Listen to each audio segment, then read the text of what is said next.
Alderman Parker, Here. Alderman Poulos. Here.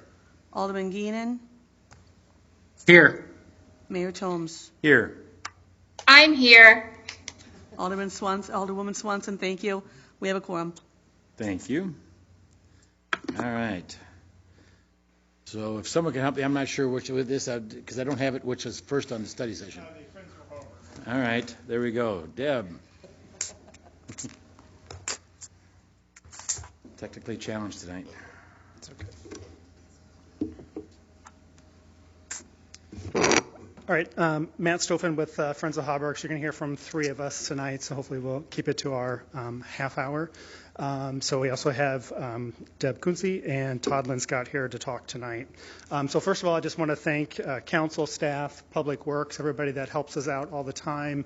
So that is a great public-private partnership that we have with you guys. So I'll kind of review that, a little bit of history. So tonight we're going to do a little bit overview about Hauberg Estate and then the public-private partnership.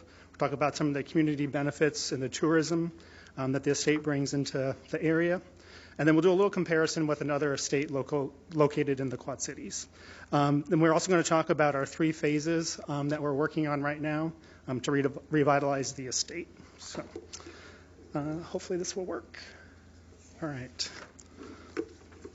Okay, so for everybody that doesn't know, Hauberg is a big place. So it's a 20,000 square foot mansion. Also has an 8,000 square foot carriage house. Sits on an estate of 10 acres, which is kind of crazy because it's in the middle of the city. But in that 10 acres, in the past, there are multiple different areas that are located in there.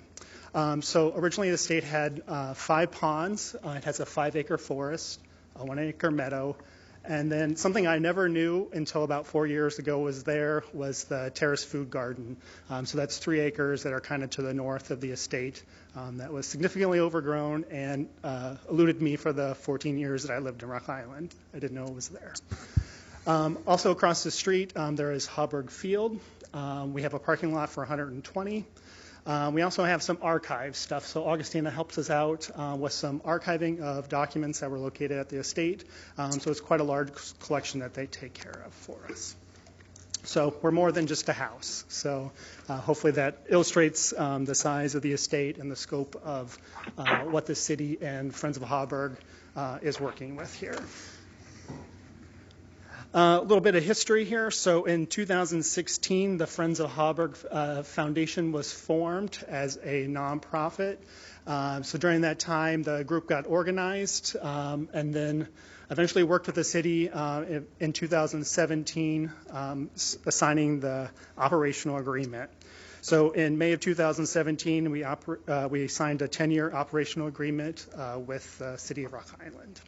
So it's been a successful public-private partnership up to this point. So we're thankful for the opportunity to work with the city on this project and revitalizing the estate and giving it the attention that it deserves. We've been working on increasing visitors that come into the estate. So we have, some goals over the years to get visitors increased, as well as a lot of visitors are also volunteers. So we average about 6,000 volunteer hours a year from the community. So you think about that, that's about the equivalent of 3 full-time employees that people are just donating to Hauberg every year, which is pretty awesome.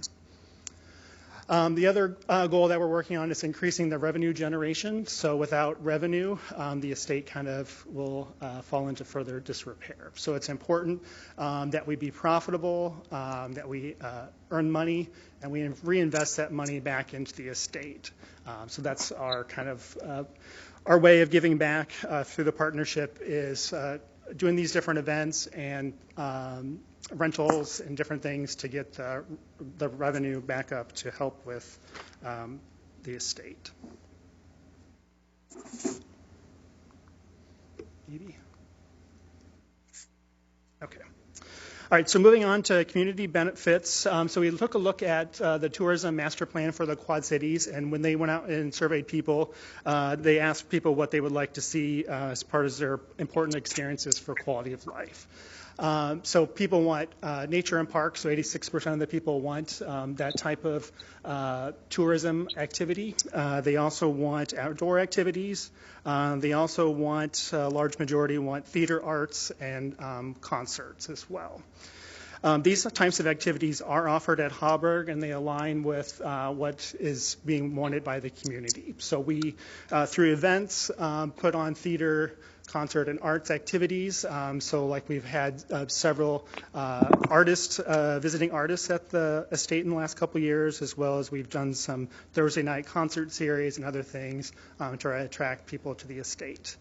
As we talked about a little bit earlier, we talked about that Hauberg has 10 acres in the middle of the city, so that provides a nature and parks aspect. So there's quite a bit of area for people to explore, either in their own backyard or from out of town. So we do have lots of activities at the Hauberg that people are looking to participate in. In addition to quality of life, there's also an economic impact of tourism in Illinois. So we know that Illinois tourism growth over the last couple of years, pre the COVID era, was growing and growth higher than the national average. So we do attract people from out of state, locally, Iowa Quad Cities. We hear people all the time that come to the estate that may have driven hours or minutes. So it's kind of interesting when you talk with people at Hauberg when you're working an event or whatever, where different people may have never known that this was in their backyard, or they traveled hours to see a really cool place in Rock Island.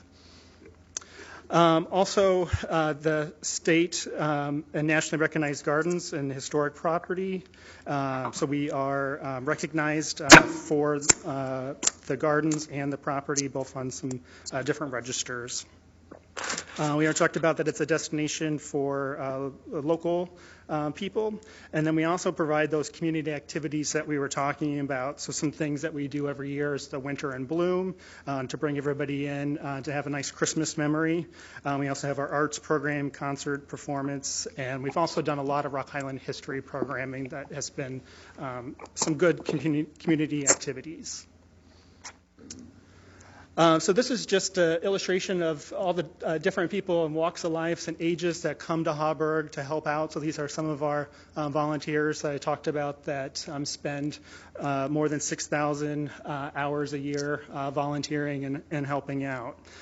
Generally, we normally have, between our active donors and members, we normally have a participation in those monetary programs about 300 people a year. So we have a significant base of people that are donating either through their membership or in other ways to Hauberg.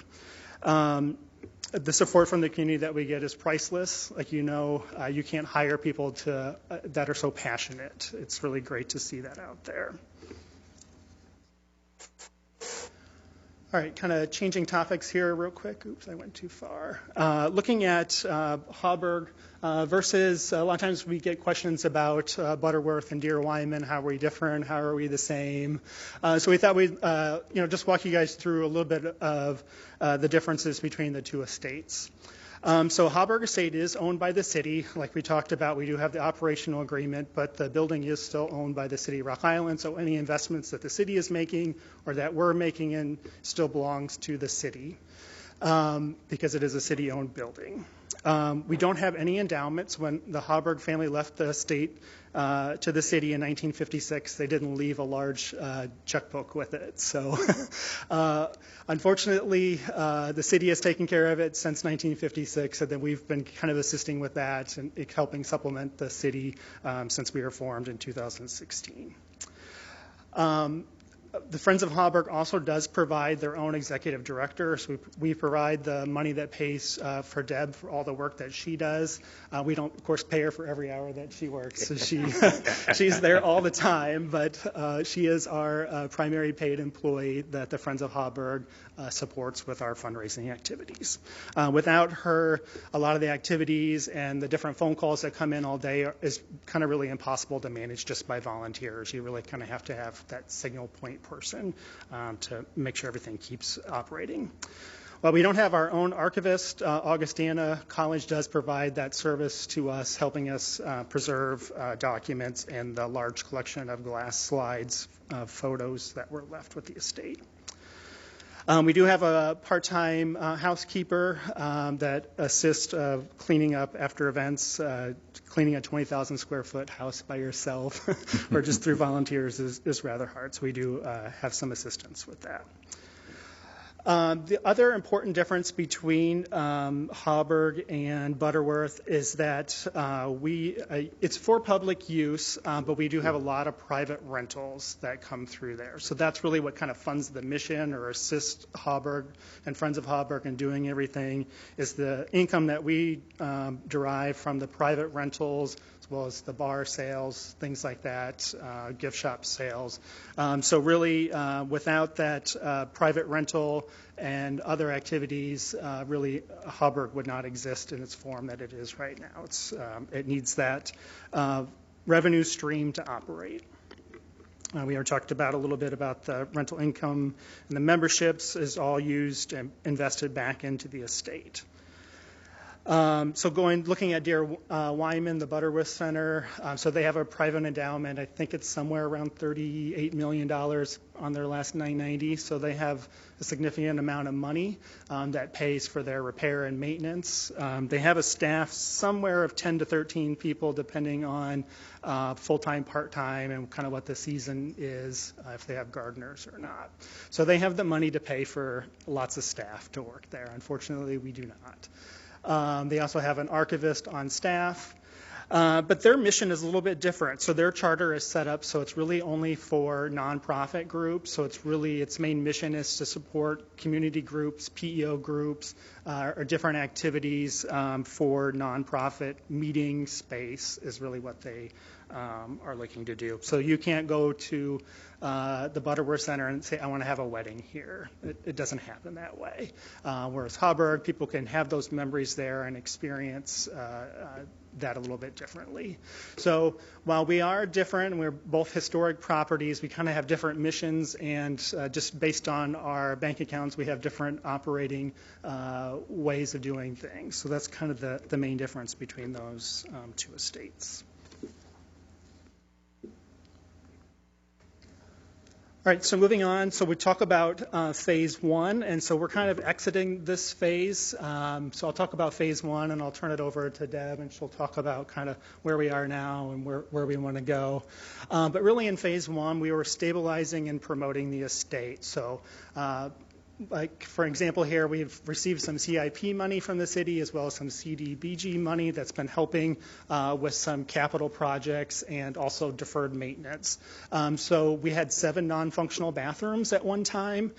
So just things like that, getting those refunctioning, helping with the carriage house, so the chimney and the front pillar were almost crumbling into the ground, stabilizing those different things. Some roof repair, plaster work, and just really updating some of the systems in the house.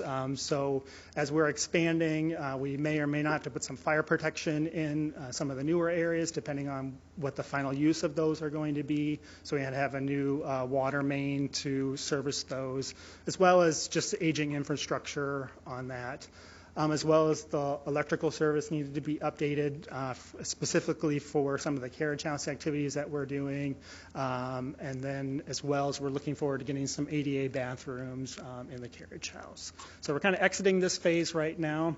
And this is all stuff that, city has helped us out through different funding and investing in the property that they own. It's been great. Looking at things that Friends of Hauberg has helped with. So we have some skin in the game, and we try to help revitalize things. So through our fundraising activities, we had to do some kitchen updating so we could get our liquor license in 2017. We've done lots of updating of the different spaces and refreshing, making it more attractive for rental use, working on exposing some of the original details, some historic restoration of some of the hand stenciling, looking at removing some paint on fireplaces, things like that. A lot of stuff has been done. Working on doing some of the breaker boxes in the house. We've painted the second and third floors, looking at some lighting updates.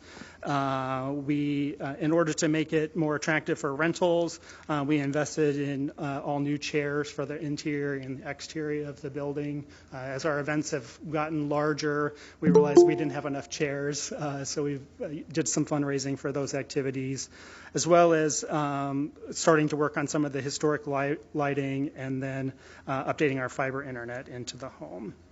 On the promotion side, we've paid for a new website to help promote Hauberg and get the content onto the internet and make sure that people can find us easily. So just, we're keeping our promise of investing our funds, and the city is doing their part. So we really thank everybody that's helped us. Lots of public work staff has done a lot of help as well, just little details. So we're really thankful for all the help, and really looking forward to expanding the use of Hauberg, and Deb will talk a little bit about phase 2 and how things are going.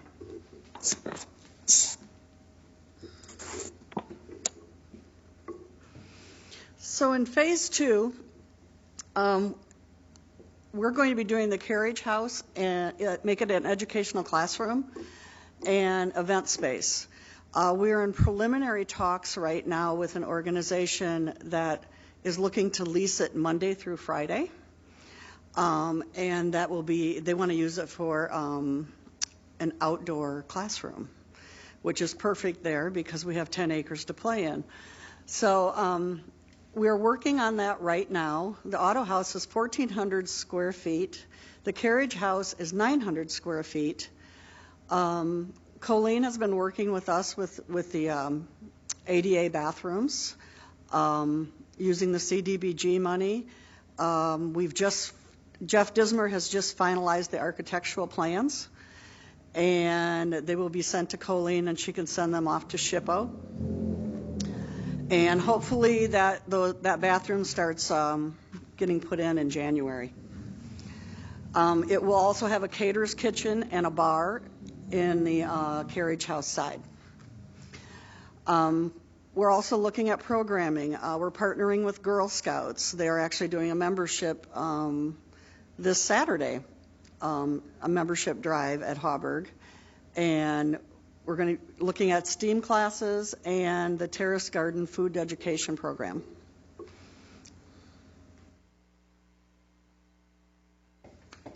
Move. It won't work. There we go. There's some of the volunteers that we've had helping clean. Day of Caring was always a very big event for us. Spring and fall, and of course we don't have that this year, so next year though we will.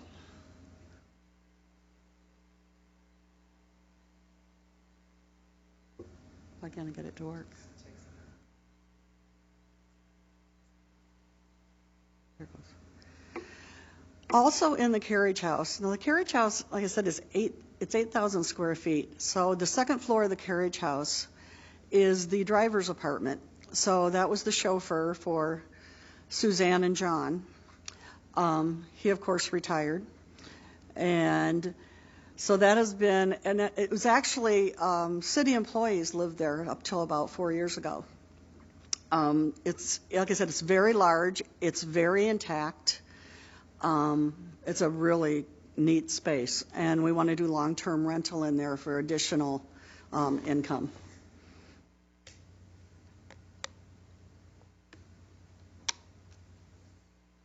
There it goes. I went back. You want to talk about? Todd's going to talk about the Terrace food gardens. I gave this talk for the Danish American group, and it was an hour, so bear with me. I'll be quick. So the one fascinating thing about the Terrace food gardens are that this is the biggest food garden that Jens Jensen actually designed. We have the perfect plans for it. There's a 180-foot grape arbor for juice grapes, not for anything you want to grow wine out, because it's the Haubergs. They didn't like alcohol either. We know that she died in 1942, and the place pretty much went fallow and was not used. The oldest granddaughter remembers this place as where the monsters lived, as the arbors were falling in. But all the hardscape is there, and we've had several years of different groups going through the John Deere groups, digging out the upper brick sidewalk. The rest are all gravel, and so with a little bit of work removing the trees, it's pretty much all there, which is kind of fascinating. The use of this with food education is a huge topic right now. When you have most of your elementary, most students really don't know where the food comes from, and when it comes to the aspect of fruit varieties, most of us know very simple apples. I mean, very limited numbers. There are literally the plums, peaches. We're going to use 1910 varieties and before. So if you want plums that are from biblical times, or ones that were candied or that Napoleon used, the state of Illinois has a state plum from 1869, right? So there's just so many fun stories that you can tell through the plants. The other aspect for this is it was also a vegetable garden, also roses. The design pretty much has kumquats. There's pretty much anything and everything for early 20th century garden. The fascinating thing that we're trying to do for here is also use it as food education, but also as kind of an art space, because you can utilize kids' activities and art throughout the orchard to make it kind of a very fun, encompassing space. And again, this does not exist. It just doesn't in areas. For Jens Jensen alone, of the 400 private estates he did, there are 35 that exist in their complete design, and one of them's in Rock Island. Davenport had one of them, but now there's a 1950s house in the middle of the yard, kind of thing. And so they just don't exist. So we feel that this is really a destination location, not just for the community, but for the nation. There are a lot of people who show up to walk through the weeds and see what it looks like. So again, this is one of the things we've been working on for several years. The other thing, so here's just showing you the garden, looking back through the large wooden arbor. So one of the issues with putting some of the stuff back is it only lasted 30 years with the Haubergs, and those were old-growth trees. And so the idea of putting a wood structure back is you don't want to put white vinyl, but we have to find something that will kind of hit or miss. But again, here's the steps. All the steps are there. The concrete is there intact. And here's just showing you the one thing that the Haubergs did was food education throughout the city. They did garden pictures, and you have brownfield sites, what we call brownfield sites today, where the kids are growing gardens, where the botanical center is, out by different industrial sites, 19th century industrial sites, but they were still industrial sites. And there's tons of pictures, and there's Mrs. Hauberg in her big hat going to all the sites. The last one I'll talk about is the ponds. Again, we've been working on the restoration of the ponds because it's caused an issue with the lower neighborhood. And Public Works has been great. They did, in a sense, a colonoscopy on the pond draining system. We have an 8-minute video showing, the 1910 system is kind of polyp-free, and it's nice and beautiful pipe. And so we're going to be able to go forward on that. Again, this was a large system that, again, the drainage, the water has changed over time, but we can possibly use this as more like a bioswale. We're not going to add any more water, but it'll rise and fall as the water runs off. Blackhawk College construction is slated in the spring to rebuild the waterfall that Mrs. Hauberg is climbing on there. You can see the 1.5-foot concrete dam is perfect shape and just kind of ready to have the waterfall put back on. The nice thing about this, again, is from the educational experience, from the things that kids can go to. Here are 5 different ponds that you can get in. The top picture there shows Mr. Hauberg fishing. They actually filled it with trout to get them to look through, which I can't imagine how long those lasted, but it was done, and it can be done. And so it's one of those ones. It's a nice addition to the neighborhood having that system back in place.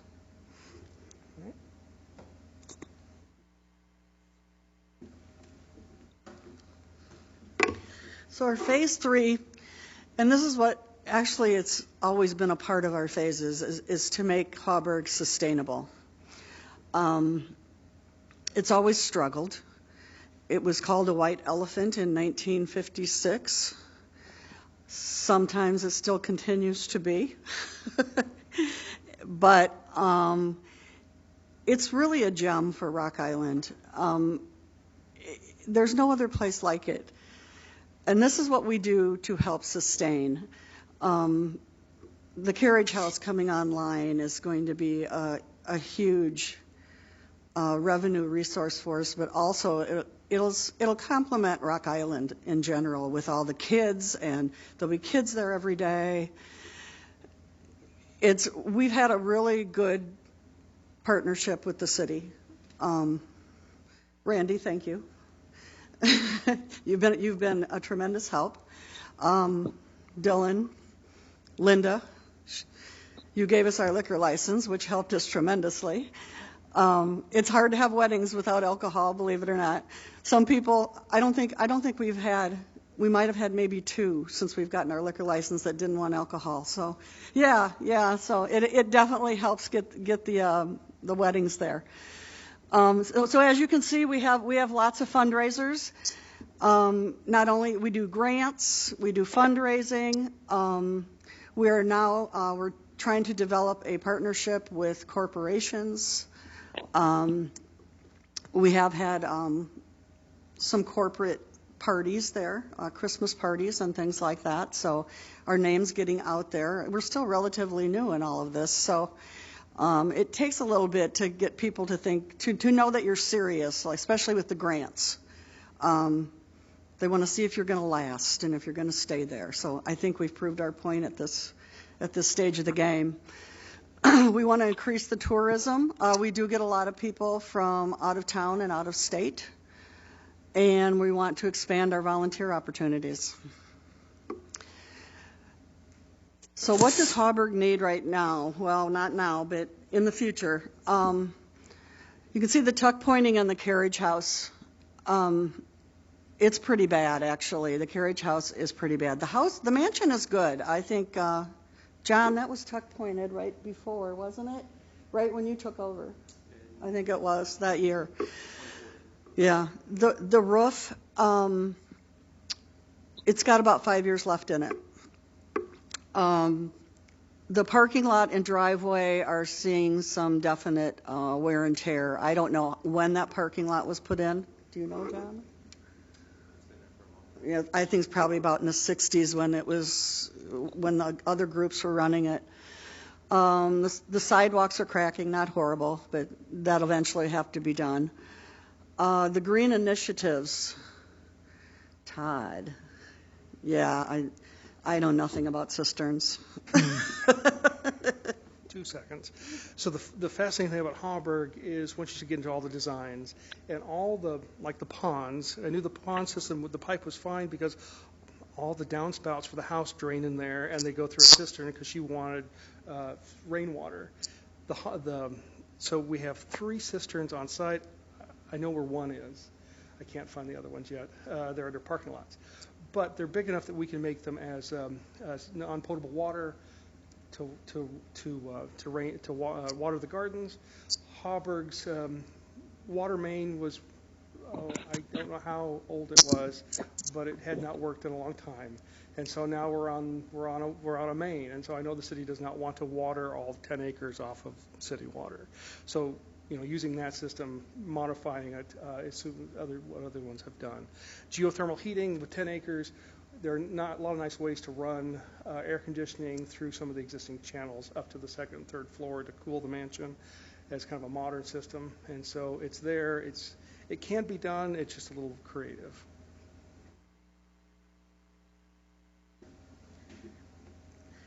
The reason we did this today was because I think some people don't realize how important Hauberg is to the city of Rock Island. It kind of gets pushed to the side, and it could become such a tourism place for Rock Island. The CIP money that we get every year is so important. Of course, John has it coming out of his budget, but there's never been a maintenance budget set up for Hauberg. It's a big place. You know how much your houses cost to do something in, and the maintenance budget has never been there. So the CIP has paid for a lot of things, electrical, plumbing. Like I said, we had toilets that didn't work for years, and now they all do. There's those little things, the boiler. Every year, for some unknown reason, we need the boiler. Something needs to be, so it's that money. Yes, it's given to Parks and Rec, but it's also in a separate budget, and we can actually get that. And some years it's more, and some years it's not. But I just want to let you know that it's very appreciated, and it's very important to continue. So, thank you. And here's our awards. We've gotten quite a few over the last few years. Quite a few. And please come visit. When we actually do probably a grand opening for the Carriage House and the Auto House, we'll certainly do a press release on it, and we'll invite you and see all the progress that's going on. Thank you. No problem. Thank you very, very much. This wouldn't happen without the Friends of Hauberg, that's for sure. The city may have still owned it, and it may, but we wouldn't have been able to keep up with it, as you know. And so it is a great place and a great part of the city. And so hopefully we can keep it up, the partnership. Some years, like you say, are going to be good. Some years, not so good as far as the financial side of it, unfortunately. But we're here to help support you, that's for sure. And I say we because I don't know anybody on the city council that doesn't support it or like it and believe in it. So it's just, we can't say thank you enough for the hard work. And you're right. She puts in a lot more hours than both of them do. That's for sure. I've been up there and toured the Carriage House and that sort of thing, and it's a great property. Good process. So I could keep going on and on. I just thank you. We will. Is anybody in the city council got any questions, thoughts? This is Alderman Spurgettis. I have a question. Yes. Can you hear me okay? Yes.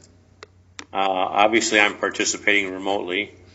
First, I was going to echo the mayor's congratulations to Deb and all the volunteers that have done so much work to make Hauberg a success. My question is, in your photos, there was a black and white photo of the Carriage House with a conservatory or greenhouse attached to it that I don't think I've seen. I don't recall seeing in my lifetime. Does anybody know what happened to it? It was taken down in 60s, 70s. It's kind of scattered all over the Quad Cities, from what I understand. There's parts of it everywhere. That's about who had it. Wallace's had part of it.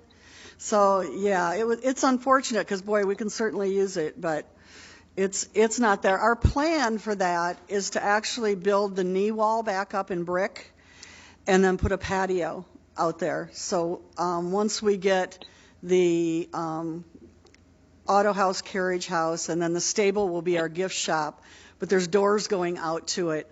So if you want to sit out there and just have water or a drink or whatever you want, then you could be able to do that. So that's kind of a future plan anyway. We've always got plans. We've got something going on. But that's what happened to it. Excellent idea. Thanks, Deb. You're welcome. Anybody else? Okay, great. Thank you very much. Appreciate you coming down and doing this. Next up, we have the storage facility conversation. Fees, storage facility fees.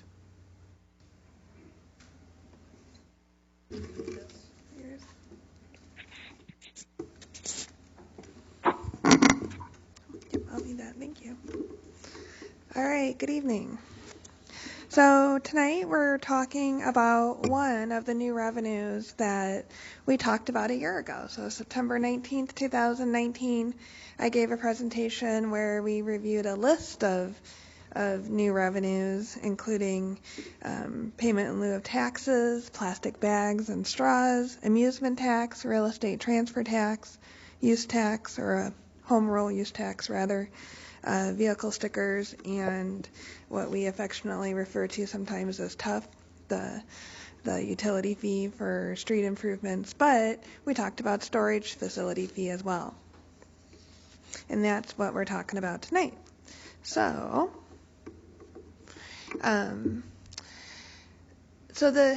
the term that's commonly used in the state of Illinois is how I titled this slide, self-storage facility accommodations tax. So sorry, it's a little wordier, but that's kind of the proper term that has been vetted here in Illinois. When CED first started talking about this a couple of years ago, they estimated the city at that time had about 1,800 storage units. It's possible we have a few more than that now with the addition of U-Haul and some other storage facilities that have opened up here in town. Just a little bit of discussion about what's going on at the state level. Across the river, Iowa does tax storage facilities at 6.5%, and we have seen the state of Illinois talk about also imposing a use tax, much like they do on cars and such. That legislation has not moved forward yet, but it's something that we would have to keep in mind if we were to move forward. So what I've seen in research is there's basically two models of charging a storage fee. The first one here, River Grove uses it as an example, is there's an annual license fee of a fee per 100 square feet. A lot of municipalities also have an annual business registration fee, and so that is actually applied towards all units, whether they are rented or not. So generally the owner of the facility would just pay this as a flat fee once a year kind of thing. Low administration benefit to that. But what is more common is this second bullet point, and that's a 5% fee or tax on gross rental or lease fees. So if you're a tenant, you're renting a storage unit to put your COVID-related junk cleanup in a storage unit, you would pay, a 5% of whatever fee you're paying to U-Haul or whatnot. This is more common. I do cite 3 examples. This list is not exhaustive. There are other municipalities that have this fee. I don't know of any in the Quad Cities. Moline in particular doesn't, but it is pretty common fee, and what we will do as we move forward is use that bottom one, Village of Morton Grove, as an example and a discussion point of what this fee could look like here in the city. But first, let's talk about, as we go through this work, what type of revenues, could the city realize? And again, this is just an estimate. Just got to use some sort of metric to come up with an estimate of what the annual revenue could be. So this is actually a scenario based on the first example. So I'm just using $5 a month on average, so that would be 400 square feet. Obviously, a lot of storage units are less than that, but there are some that are more. So with that 1,800 units, that would be about $9,000 a month. So again, applied to all units, regardless of whether they're rented or not, and about $108,000 annually. We saw this example last year and before that, actually, and then I just provide a couple other price points, $3, $4, and $6. One of the things that I do recall from our discussion last year was that this method wasn't really preferred by our business owners and even by council, from the feedback that we got during the study session. So let's look at the other more common method, and that's a percentage of the charges for occupied units. And so just kind of throwing some numbers together, if there was a 5% fee and of those 1,800 units, there was 50% occupancy, might be more, might be less, don't really know. We don't have that data here in the city. But let's say it was a $100 average monthly rent. We could expect about $4,500 a month in revenue. Multiply that by 12, and we're at about $54,000 annually. So again, this cost would be borne by the end user, the business, at the time they're charging would collect it and then remit it. But this is very much like other taxes that the finance department administers, food and beverage, hotel, motel, the local gas tax. So it would be similar forms and processes that we use for those. So in the remainder of the document that you have the link to is some Morton Grove examples. So we do provide their ordinance language that has been in effect for more than 12 years, so vetted. Morton Grove is a home rule municipality, just like the city of Rock Island is. So we do have broad powers to charge fees and tax under the Illinois Constitution. But it describes the definition of self-storage facility. Again, in the second bullet point there, 4-170-2, separately divided storage rooms. So not so much a building, that's being offered for storage, is that it does need to be subdivided.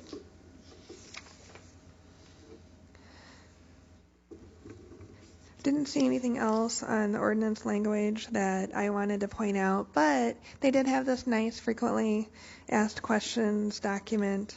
About 3/4 of the way down, it talks about how our taxes remitted to the local government. And again, it's monthly.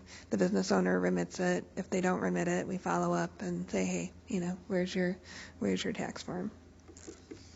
And then there's the form, and this actually looks very much like the forms that the city uses. So with that, I open it up for discussion and thoughts about whether this is something that we want to move forward for consideration, or if Randy has anything that he wanted to add. No, just council had implied that this was something they wanted to move forward on last year, and so bringing this forward now to see if there's still interest in that, and if so, we'll come back with the appropriate ordinance to move ahead. This is Alderman Spaghettis. I'll make a comment. I am not very enthusiastic about assessing a tax or a fee on empty storage lockers. So in that example, I would not be supportive of that. I would be willing to consider a fee or a tax on rented or occupied storage lockers where there is a revenue stream.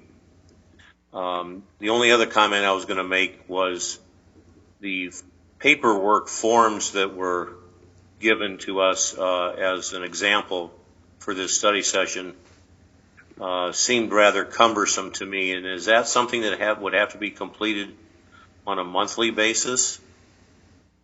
And by whom? So the paperwork is a one-page form. It does list the total revenues and just has a space for calculating what the tax is to be remitted. That is very similar to the forms that we use for local food and beverage, gas, and hotel taxes in particular. Those forms are useful for audit purposes and for checking their math. We do scan and keep those in the finance department. So those are completed by the business owner or their accountant. A lot of times it's their accountant that prepares those kinds of documents and remits them. It's not unlike, it's actually a shorter form than what they would be remitting for sales tax to the state. In fact, some of our forms, they have to remit their sales tax form, their ST1 from the state, along with our form. So it's a sales tax return. Thank you, Stephanie. Which right now, I believe some are doing that monthly, some are doing that quarterly, some are doing it annually. Is that correct, Stephanie? That is correct, and we can be somewhat flexible if there's little business, if they're mostly vacant and they tell us that we'd like to shift to quarterly or annually, we could consider that. Just kind of depends on the volume, because there is administrative cost and time burden on the taxpayer, the business, and the finance department for processing and filing those documents. So comparing the one example where it's just a flat, $5 or whatever it was per unit, regardless of whether it's vacant or not, comparing that example with the Downers Grove or Morton's Grove, whatever the example was, and taking into consideration our finance department's capacity and our staff's time, do you think that it would be overly encumbersome to do the latter versus the former, or is it, does our finance department have the capacity to administer that type of local tax?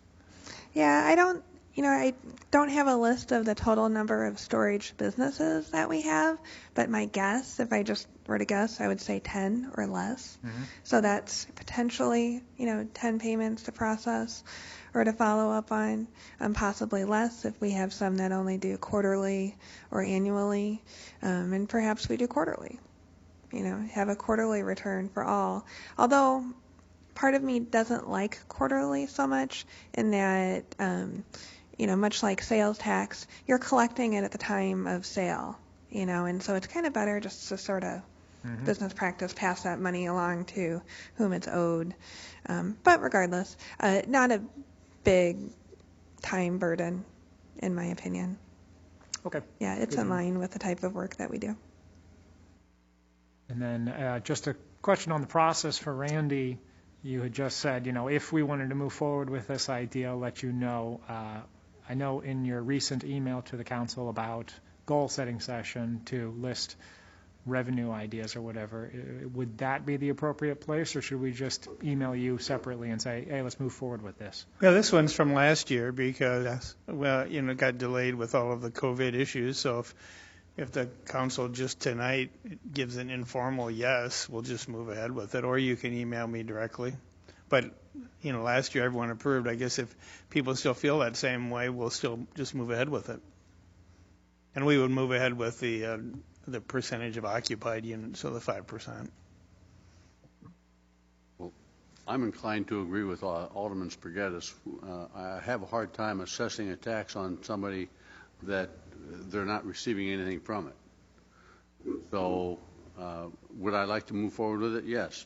But let's find out, let's make sure that it's not overburdensome, and we hear that it's not going to be overly burdensome for the finance department.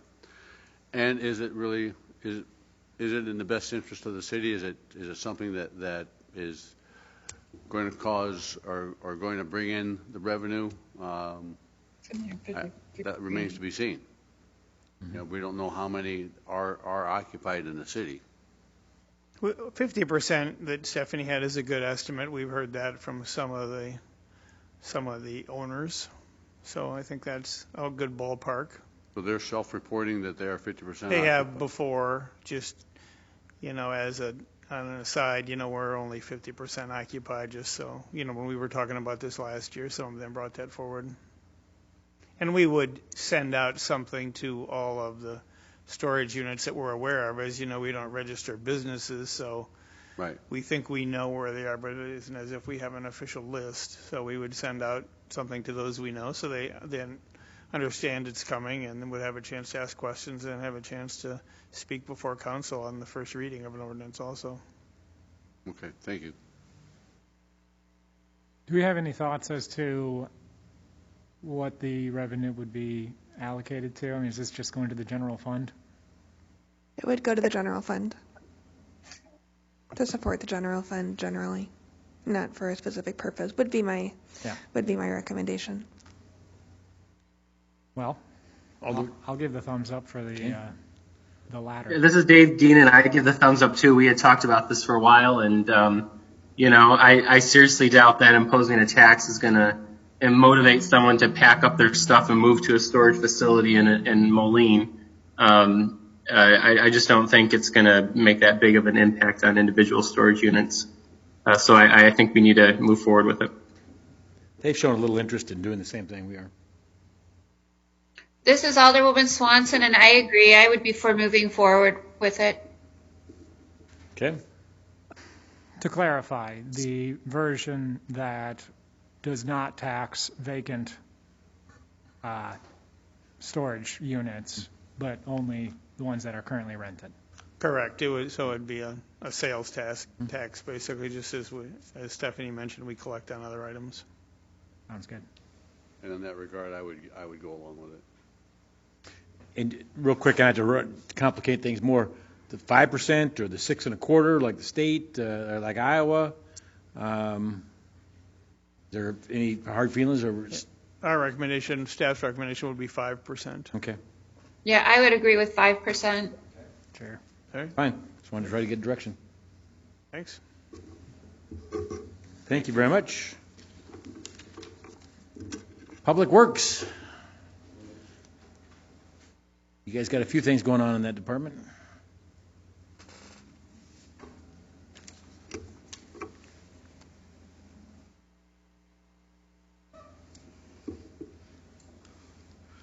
Good evening. Going to give a Public Works overview tonight.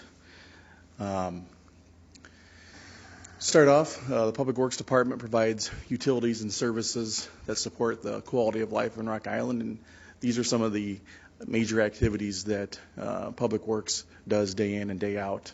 I know this is kind of redundant. A lot of you know what Public Works does, but nevertheless, I wanted to hit on some of these. So we provide drinking water, produce and distribute. We treat wastewater. These are some very important infrastructure needs of everyday life, and so we feel very blessed to provide those services.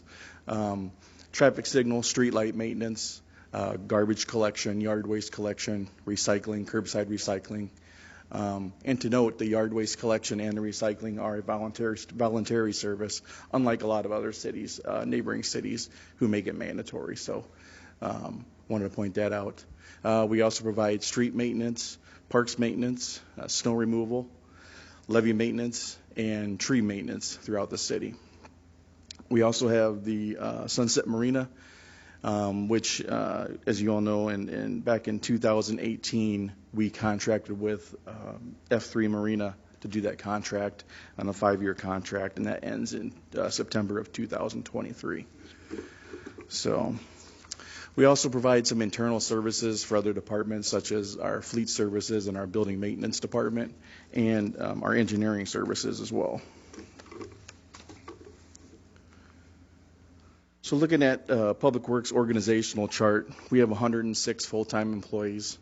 We have administration, which was over in the building maintenance, street maintenance and repair is under municipal services that we just talked about. Our utilities department, there with the water distribution and wastewater, fleet services, and engineering services. Again, we have 106 full-time employees. What I do want to point out is, comparatively, if you were to compare us to the city of Moline, they have 31 additional employees than comparatively with Rock Island. So we do a lot with what we have.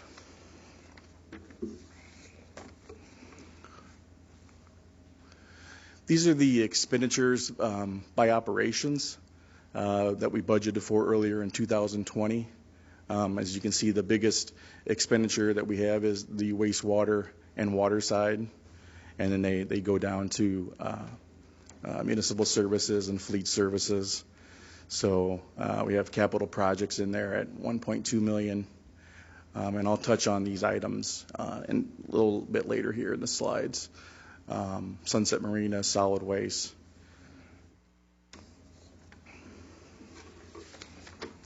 So looking at these expenditures, Some of these are made up from enterprise funds. So what are enterprise funds? They're funds funded by user fees, which have zero tax dollar contributions. So Public Works enterprise funds are water, wastewater, stormwater, refuse, and Sunset Marina. We also have funds that are internal service funds. So those funds are billed to each user and reimbursed for each service provided.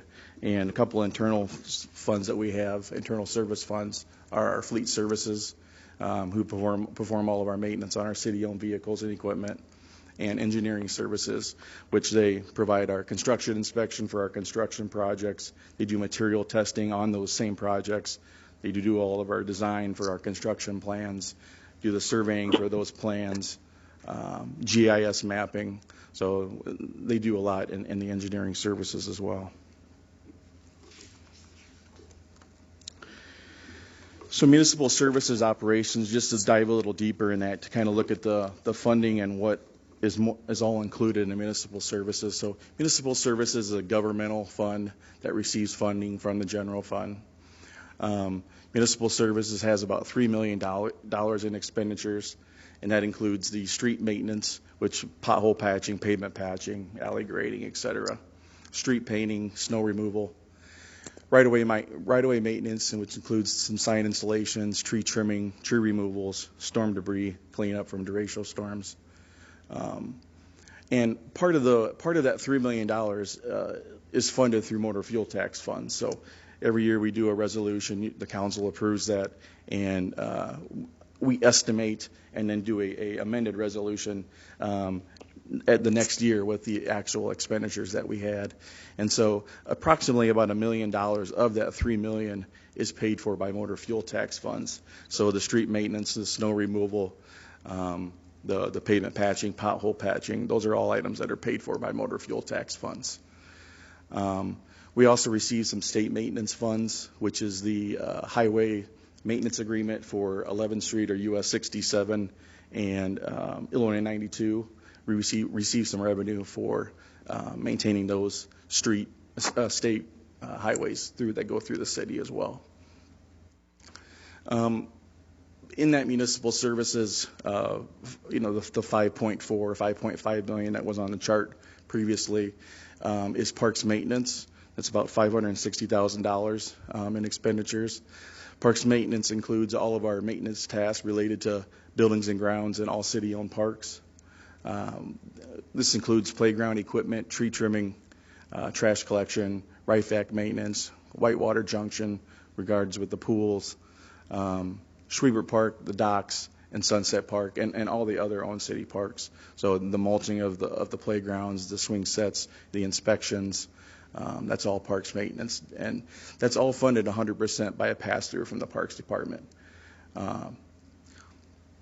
Also, under municipal services, the building maintenance. So we have about $1.4 million that's related to building maintenance. Electrical maintenance is under that, so our city-owned street lights, traffic signals, our building electrical issues, that's all done for the most part in-house. Our building maintenance of non-enterprise funded facilities such as this building here, City Hall, our police station, public works facility, municipal services facilities. We do all the maintenance, mechanical, HVAC, plumbing, all that type of repairs, general maintenance, air filter changing. And also tied up in that is the utility costs. So we budget about $450,000 for those same facilities in electrical cost, gas and electric cost. So that's all part of that $5.4 million. So capital projects that we have had for 2020, and these are again non-utility projects.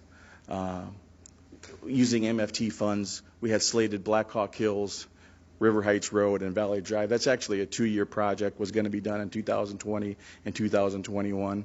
We're still having a delay in getting our plans approved for this project for 2020. We are close. We've had a lot of dialogue with them, and this isn't uncommon for motor fuel tax funds getting those projects approved. The process is just more difficult. It's more cumbersome. There's a lot more requests that there's environmental surveys that we have to overcome that are not required if we're using local funds. So that is part of the process. But when those funds are approved, we'll move forward, and we expect, obviously, we're getting late in 2020 to complete that, so we would push this back to 21 and 22. But it is slated, and it is needed. Part of the MFT funds that were budgeted for this year was for our in-house engineering for 31st Avenue. Those are services that we can get back from the state through MFT funds for doing our own engineering, reimbursing ourselves for doing that design work for that 31st Avenue resurfacing project when it does move forward. And it's slated later in the CIP. Also part of our capital projects this year was the local gas tax funds that were redistributed to street maintenance, which we're very thankful for. It's been a big help. It's been very visible in the community. It's very nice to have funds that, you can wrap up, you can do some projects for all wards, and make a quick improvement within a year and put a smile on those people's faces that live in that area. So we did a pavement patching contract. It's still ongoing, and it included concrete patching, asphalt patching, and our brick streets program. We also wrapped in our utility pavement patching from water main and sewer main repairs from the previous year that are done under that same contract. So we made a big quantity of projects, wrapped them all into one, and got a lot of bang for our buck per se. That our dollars are going farther by having a bigger project. So again, gaming funds, not a whole lot of money that was budgeted for this year, but we had about $50,000 to use in our sidewalk and curb replacement program, and that is also wrapped up in that same pavement patching program, or pavement patching contract used by the gas tax funds. So this next few slides are just some additional services that I may have mentioned before, but wanted to hit on them again. Curbside recycling, we offer that as a voluntary service. Currently we're at $4.39 per month and is applied to the city's utility bill. That doesn't include a recycling cart, either small or large. All recycles must be placed in one cart, and we collect it every 2 weeks. So we have 6 routes, and that is contracted out to Republic Services. And we have almost 3,300 customers. When I came here, that number was about 2,600. So it does increase quite a bit every year by about 100 or so. Yard waste collection program is offered to customers as well. That's, again, a voluntary service. Starts the first week of April and goes through the first week of December. It's $100 per season and applied to your city utility bill. And for $50, you can get a yard waste cart. That is not correct. You don't get an additional yard waste cart. It's $50 for a cart, so I apologize. Multiple neighbors can share a single subscription as long as the yard waste is placed in one location. And we do have quite a few people that do share that pickup point.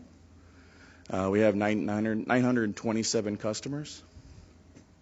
So special pickups, everyone's familiar with special pickups. We do about 2,600 of those a year. It's a great service for everyone in the city. You cannot get a service like that for $25.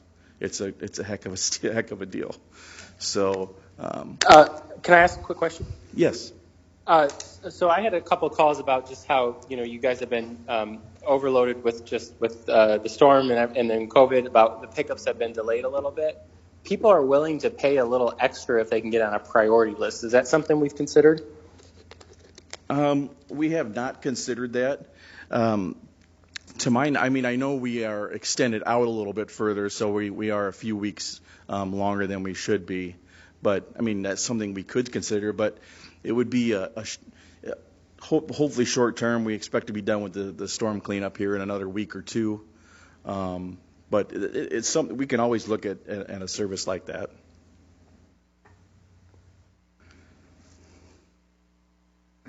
That answer your question? Yeah, Yeah, no, it did. It did. It kind of goes over way. I guess I should have waited for when we're talking about revenues, but that was just a thought that I would forget if I didn't bring it up. Thanks. Okay. And so we did have 144 people request a second special pickup in 2019. Our leaf collection program, we provide leaf collection in the spring and fall. It starts in April in the spring collection is about a 3-week program, and then again in the fall. This year will be starting on Monday, October 12th through Friday, December 4th. And you can get your leaf bags. You can get a maximum of 20 leaf bags per day, starting Monday, October 5th. So proof of Rock Island residency is required, and we do ask for a photo ID because we have seen leaf bags end up in city of Moline. I get texts all the time saying, "Look what's here today." So from my previous employees at Moline. Another thing that we do that I'm sure all the council people are aware, but for those at home, we do lot cleanups or nuisance violations. So we receive from our inspections department a notice to go out to a resident and do a cleanup for a nuisance violation. And you can see the picture there on the left is what we show up and see. They can be 3 times that size. They can be a lot smaller. It can be a couch on a front porch. And then when we leave, we take after photos and document that, and that's what it looks like. So those items on the left could be a special pickup, but they don't get to that area, and they receive a nuisance, and so we go there and clean it up. That's a $100 minimum charge for us for Public Works to go and address any small item, and then it gets for our time and material, whatever we have for each stop is what we charge. So it's our actual time and costs. And we do about 300 to 500 of those a year. 300 was last year, and I've seen them as high as 600 some years. Does that, if I may, does that go through Municipal, or does that go through? It does. It does? Mm-hmm. Okay. So snow removal, that's one of our top 2 services that we provide here, or probably 3. And these are our snow removal policies that we abide by, and our goal to clear streets. Snowfall less than 2 inches is 12 hours, and that is our primary and secondary streets. Snowfall between 2 and 6 inches is 24 hours, all streets, and greater than 6 inches is 4 to 8 hours for all streets. That's some of our fleet on the left. The picture on the right is all of our snow routes. We have 9 snow routes, 9 drivers. We work 12-hour shifts, so 2 guys per route. We do have some additional routes. We do all of our city facility snow removal, so we have a facilities crew as well. And we also sometimes tandem up in number 1 to keep one guy on the main drags, the one-ways, Illinois 92, and then we'll put one additional person in the downtown, keeping the downtown streets plowed when we have enough personnel. And sometimes you'll see a big loader down here with a big snow pusher on it, and that's that additional man, and we're piling the snow in the big piles. So that's the additional person. Hey, Mike, I think this is Dave Morrison. I think Alderman Poulos had a question about the cleanups. Did you ask, do they go through Municipal? Is that correct? Yes. So I have seen in some instances where they do, for instance, they issue a notice and they'll give someone time to, usually they'll ask them to clean it up themselves, the ones that I see in Municipal. I don't know if they all go through, but some do. And then if the period of time to clean it up goes by, then they will go and do the cleanup through Public Works. Tim, I don't know, are there ones that do not go through Municipal? I'm not certain whether there are or there are not. So I only see the ones that do go through. So I don't know if Miles, CED handles all the municipal, Municipal's What Dave said is correct. Some of them do go through Municipal's, others is just reported. It depends, I think, on how egregious it is. Like you said, sometimes we're talking about just a couch. Right. Other times we're talking about a little miniature mountain of garbage. So, it depends a little bit on what's going on.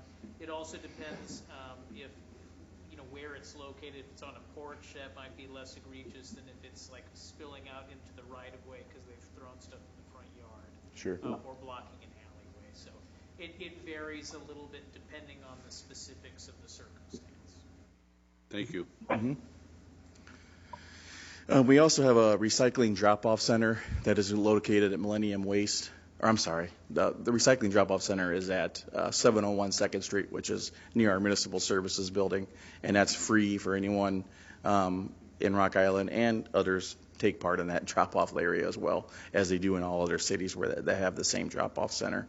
It's open 24 hours a day, every day, and so you can take your recycled materials if you don't have curbside recycling, and drop it off is there as well. So we do get overloaded there quite a bit. We get a lot of illegal dumping there, so we spend a lot of man hours at that spot. Thankfully, with IT and the police department, they installed cameras at 92 and 7th Avenue, and a couple of those cameras go right to our recycling center. So now we can see license plates and enforce some of that illegal dumping. So we may see a decrease in that. The refuse and yard waste drop-off center at Millennium Waste, that's part of our landfill disposal contract, which is coming up here. That's a 5-year contract, and in that is included a drop-off center on Saturdays from 7 a.m. to noon. It's a $17 per vehicle, a normal full-size pickup load, and you can take your material out there and drop it off on a hard surface road and not have to go fight the nails and everything else that's out in the area where they're dumping the trash. So that's kind of a nice service. I don't know any other cities that offer that, honestly. I don't think Moline does. I don't think East Moline does.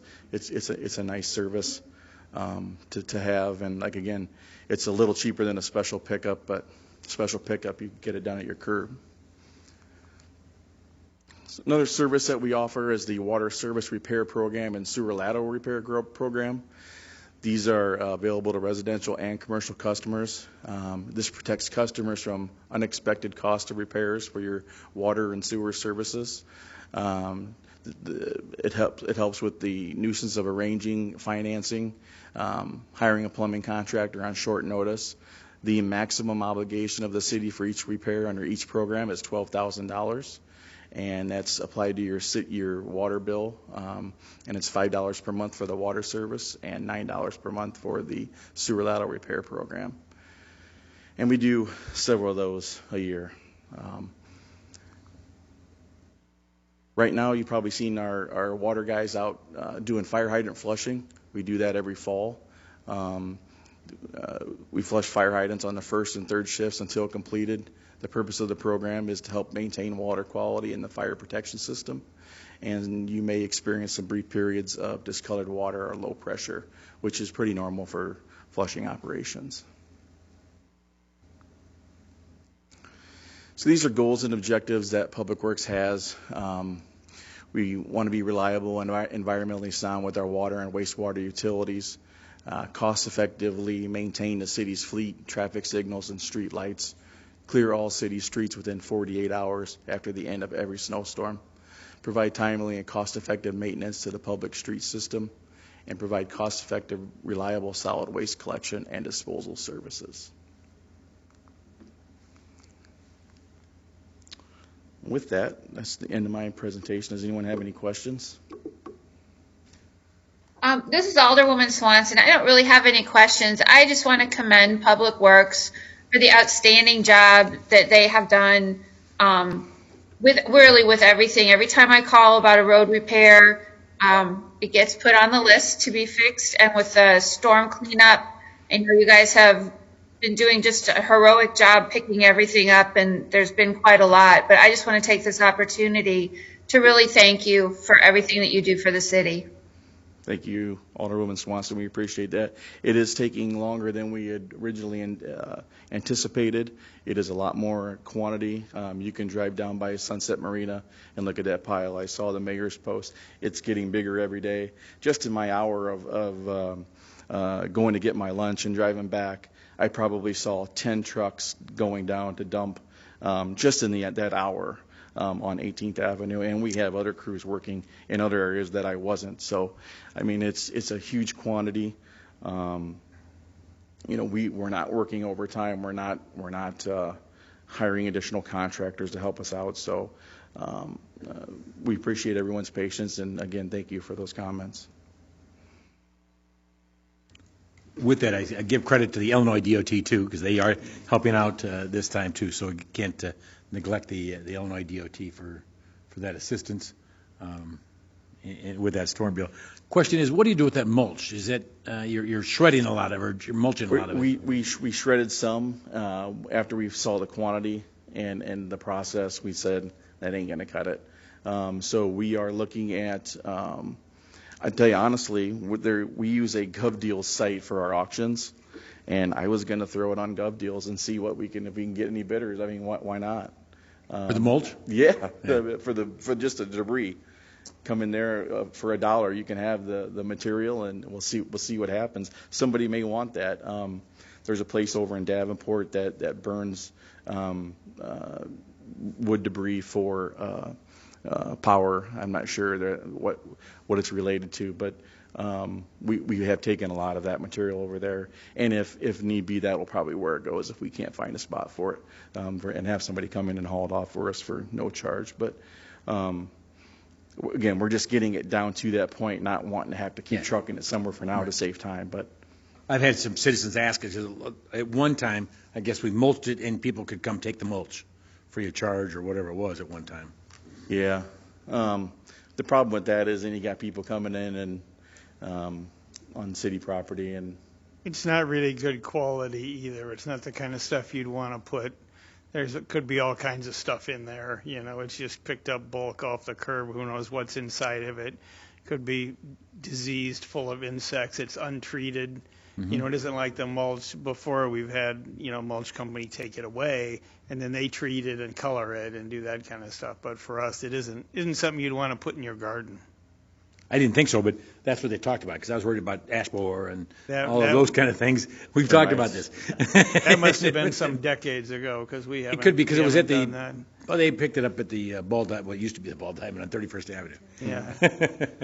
Yeah. Is where they picked it up, but.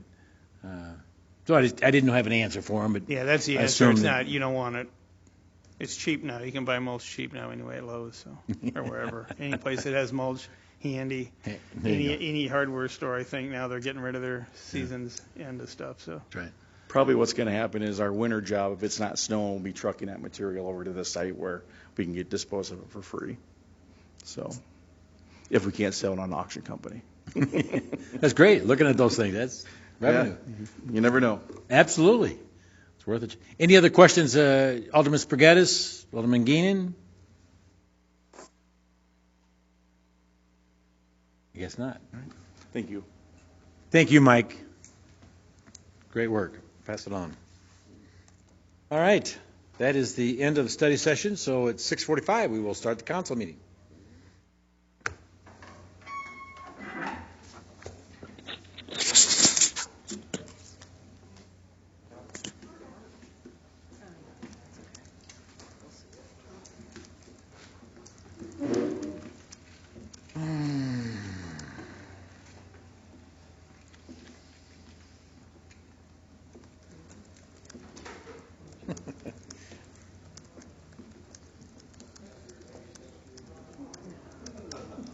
Commented on my post on that stuff down at Sunset